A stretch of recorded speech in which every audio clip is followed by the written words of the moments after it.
Have you ever wondered what happens when faith goes wrong? When personal beliefs twist into something they were never meant to be?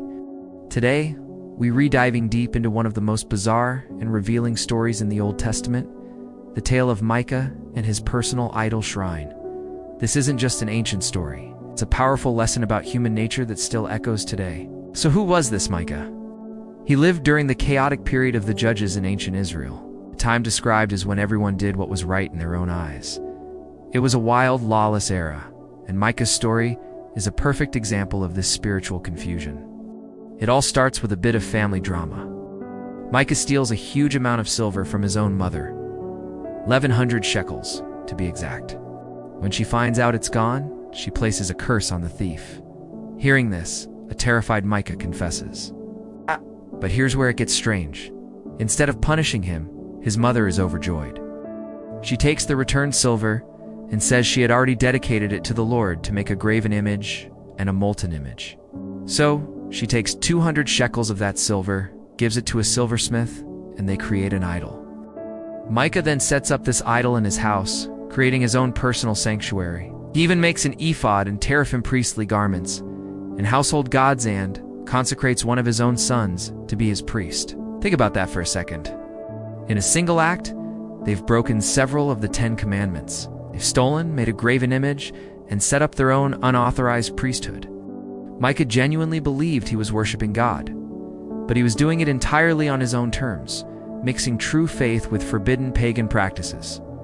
He was essentially creating a custom-made religion that suited his own preferences.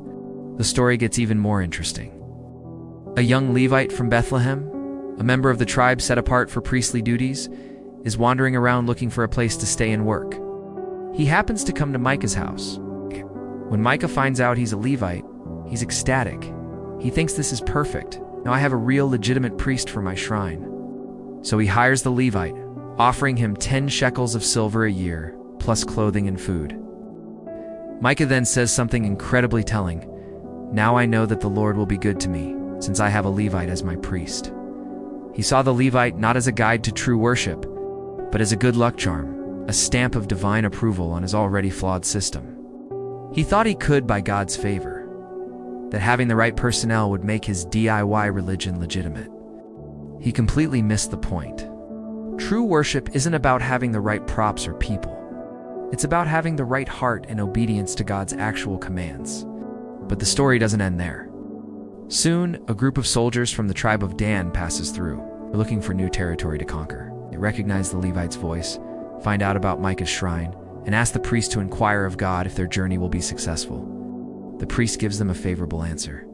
Later, these same Danite soldiers return. But this time, they don't just pass through. They storm Micah's house, steal his idol, the ephod, the teraphim, and everything he had created for his shrine. And what about the priest? They convince him to come with them. Is it better for you to be a priest to the house of one man, they ask, or to be a priest to a whole tribe and clan in Israel?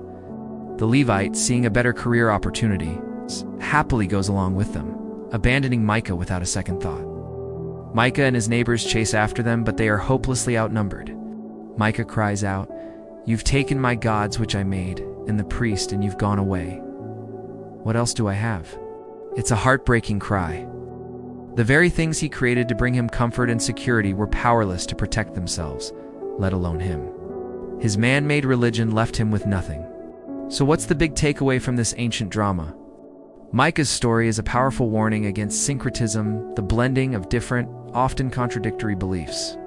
It shows us the danger of creating a God in our own image, one that fits our desires and conveniences rather than challenging us to grow. Micah was sincere, but he was sincerely wrong. He thought he was honoring God, but he was just worshiping a reflection of himself. This story forces us to ask ourselves some tough questions. Are there areas in our own lives where we're trying to customize our faith to fit our lifestyle? Do we pick and choose the parts of our beliefs we like and ignore the parts that make us uncomfortable? The tale of Micah's idols reminds us that true faith is unbound about what makes us feel good, but about aligning ourselves with timeless truth, even when it's difficult. Thanks so much for watching. If this story made you think, hit that like button and subscribe for more deep dives into the fascinating and complex world of the Bible. Let me know your thoughts in the comments below. See you next time.